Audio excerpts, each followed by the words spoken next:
Hey guys, welcome back to the channel. This is how to clear cache of Chrome browser in laptop.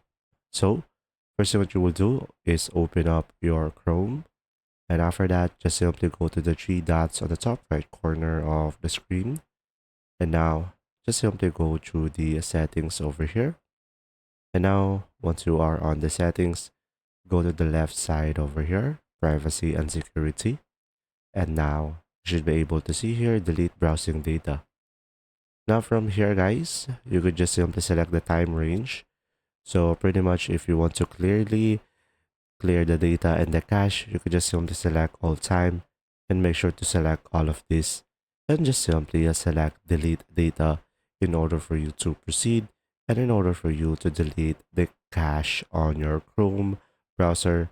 And from there your Chrome browser will be automatically be much faster than usual. There you go, see ya.